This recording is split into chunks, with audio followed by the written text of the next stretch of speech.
Hello students, कैसे हैं आप सब लोग। आज इस वीडियो में हम बात करेंगे मैक्रो इकोनॉमिक्स क्लास 12 के chapter number 4 calculation of national income की। कैसे आप नेशनल इनकम को कैलकुलेट करते हैं। तो समझते हैं कि नेशनल इनकम को कैलकुलेट करने के लिए 3 मेथड होते हैं। पहला मेथड होता है आपका वैल्यू एडिड मेथड, सेकंड होता है आपका इनकम मेथड और थर्ड होता है आपका एक्सपेंडिचर मेथड। जो आपका वैल्यू एडिड मेथड होता है, इस मेथड को हम production method, inventory method, net output method, commodity service method, इन सब नामों से भी इस मेथड को जानते हैं। मोस्टली आपकी बुक में जो नाम दिया होता है वो वैल्यू एडिड मेथड दिया होता है। अगर एग्ज़ाम में इस मेथड ये अदर नेम भी अगर आपको एग्ज़ाम में देखने को मिलते हैं तो आपको कंफ्यूज नहीं होना है, आपको इसी तरीके से क्वेश्चन को सॉल्व करना है। तो चलिए देखते हैं कि इस मेथड से कैसे हम कैलकुलेट करते हैं नेशनल इनकम को। तो वैल्यू एडिड मेथड से जब हम नेशनल इनकम को कैलकुलेट कर रहे होते हैं तब हमारा जो आंसर निकल के आता है वो हमारा GVA-MP कहलाता है। तो GVA-MP किसके बराबर होता है? आपका GDP-MP के बराबर होता है। मतलब जो भी कैलकुलेशन आप करेंगे उससे जो आंसर आएगा वो हमारा GVA-MP आएगा, या फिर आप उसे GDP-MP भी कह सकते हैं। तो GVA-MP की फुल फॉर्म क्या होती है? GVA-MP की फुल फॉर्म होती है gross value added eight market price. ठीक है। उसके बाद आपको क्या करना है, फॉर्मूला देखते हैं कि अब इस क्वेश्चन से कैसे सॉल्व करते हैं। फॉर्मूला बनता है आपका इसमें value added is equals to value of output minus intermediate consumption. आप इसमें से क्या करेंगे, वैल्यू ऑफ आउटपुट, जो भी जितने कभी आपने गुड सेल करा है उस गुड्स की सेल को हम माइनस कर देंगे उस सेल में से इंटरमीडिएट कंजम्पशन को, तब हमारा वैल्यू एडिट निकल कर आ जाएगा। अगर क्वेश्चन में आपको डायरेक्टली वैल्यू ऑफ आउटपुट नहीं दिया हुआ है तब आप वैल्यू ऑफ आउटपुट की कैलकुलेशन कैसे करेंगे।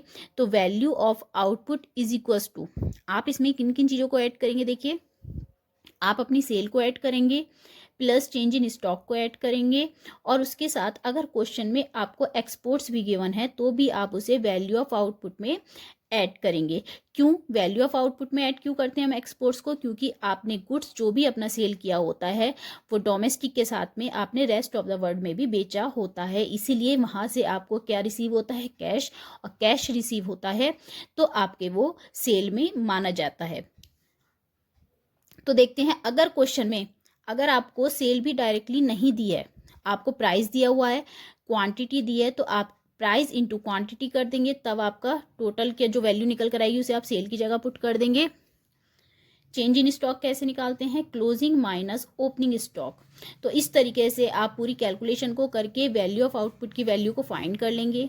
उसके बाद आता है आपका, अब वैल्यू ऑफ आउटपुट में से क्या माइनस करना होता है हमें, इंटरमीडिएट कंजम्पशन। तो इंटरमीडिएट कंजम्पशन कैसे निकालते हैं, अगर क्वेश्चन में आपको डोमेस्टिक कंजम्पशन दिया हुआ है तब आप उसमें और क्या ऐड करेंगे, तो उसमें आप इंपोर्ट्स को ऐड कर लेंगे। डोमेस्टिक कंजम्पशन में आप किसको ऐड कर लेंगे, इंपोर्ट्स को ऐड कर लेंगे, जिससे आपका क्या निकल कर आ जाएगा, आपका इसमें इंटरमीडिएट कंजम्पशन। और टोटल वैल्यू फाइंड आउट करने के बाद आपका क्या निकल कर आएगा इस क्वेश्चन से, GVA-MP और GDP-MP। अब आपसे क्वेश्चन में कहेगा कि इस मेथड के थ्रू आप नेशनल इनकम पर पहुंचिए या नेशनल इनकम कैलकुलेट कीजिए। तब आप क्या करेंगे, आपकी जो भी वैल्यू यहाँ आई होगी उस वैल्यू को आपको कहाँ पहुँचना होगा, आपको पहुँचना होगा NNP-FC तक। क्यों? क्योंकि यही हमारी नेशनल इनकम होती है। NNP-FC की फुल फॉर्म क्या होती है, net national product at factor cost. ठीक है। तो अब हम क्या करेंगे, इसमें जब हमें यहाँ पहुँचना है, ये हमें क्या करना है, फाइंड करना है। तो इसे फाइंड करने के लिए जो भी हमारी GVA-MP या GDP-MP की वैल्यू आई थी उस वैल्यू को हम यहाँ पुट करेंगे।